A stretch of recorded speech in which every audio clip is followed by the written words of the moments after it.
আজকে সকালের জন্য কি নাস্তা বানিয়ে নিলাম তাই আপনাদের সাথে শেয়ার করে নিচ্ছি। আসসালামু আলাইকুম, সবাই কেমন আছেন? আশা করি ভালো আছেন। আলহামদুলিল্লাহ আমিও ভালোই আছি। তাই যাই হোক, এই তো একটা ডিম ভাজি করে নিলাম। সে একই কড়াইতে মাছগুলোকেও ভাজি করে নিব। আজকে ছোট ইলিশ মাছ ভাজি করে নিচ্ছি। তা মাছগুলো ছোট দেখলে কি হবে, প্রতিটা মাছে কিন্তু ডিম আছে।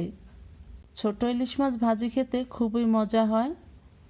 তাই সকাল সকাল ভাত রান্না করেছি, আর সাথে মাছ ভাজি করে নিলাম, ডিম ভাজি করে নিয়েছি, আলু ভর্তা বানিয়েছি, সাথে মসুর ডাল। আজকে সকালের খাবারটা আমাদের জমে যাবে। ইলিশ মাছ ভাজি হলে তো কোনো কথাই নেই, খাবারের টেস্ট বেড়ে যায়। তাই যাই হোক, আপনাদের সাথে কথা বলতে বলতে এদিক দিয়ে আমার মাছগুলো ভাজি করা হয়ে গেছে। এখন আমি নামিয়ে নিব। তার আগে বলুন তো, কে কোথার থেকে আমার ভিডিওটা দেখতেছেন অবশ্যই কমেন্টে জানিয়ে যাবেন। আর আমার ভিডিওটাকে বেশি বেশি শেয়ার করে আমার পাশে থাকবেন।